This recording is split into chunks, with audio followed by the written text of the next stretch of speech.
အိမ်ချမ်းမြေဝယ်ယူရဲဆိုရင်ဘန်တိုးနှုံးနဲ့ချိန်ကိုက်ပြီးတော့စဉ်းစားရမယ်ဆိုတာကိုလည်းမေ့ထားလို့မရပါဘူးလူကြီးကတိုးနေတဲ့အတွက်ကြောင့်မြေကအမြဲလိုအပ်နေပါတယ်မြေဝယ်မကြဆိုတဲ့စကားစုလေးအတွက်ဘယ်မျိုးတွေတွေကအထောက်ပံ့ဖြစ်လဲဆိုတာကိုကျွန်တော်ဒီဗီဒီယိုလေးကနေပြောပြပြပါမယ်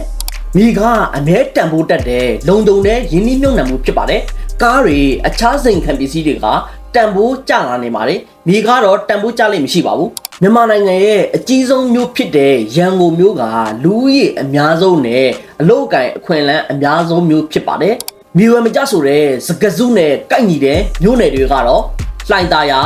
ရွှေပြည်သာတကုံလေးမြို့နယ်နဲ့ဒလမြို့နယ်တွေပဲဖြစ်ပါတယ်အခုကျွန်တော်ပြောပြပေးတဲ့မြို့နယ်တွေကမြို့အင်္ဂါရက်နဲ့ပြည့်စုံပြီးလမ်းတွေချဲ့နေတာလမ်းမဆက်သွယ်ရေးတွေကောင်းမွန်လာတာကိုတွေ့ရပါတယ်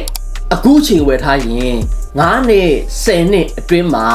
6စား9စားလောက်အထိတန်ဖိုးတက်သွားနိုင်ပါတယ်အခုချိန်မြေဝယ်မယ်ဆိုရင်ကျွန်တော်ပြောတဲ့မြို့နယ်တွေကိုမိတ်ဆွေသေးချာကွင်းစင်းပြီးတော့သဘောကျတဲ့မြေကွက်တွေ့ရင်ဝယ်ယူပါ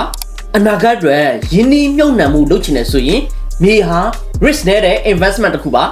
နောက်ဗီဒီယိုမှာပြန်လည်စုံတွေ့ကြပါမယ်ကျွန်တော်ကတော့ Junior House မှာအခမဲ့အိမ်ချမ်းမြေ website ကုမ္ပဏီနဲ့ Data System ဖြစ်ပါတယ်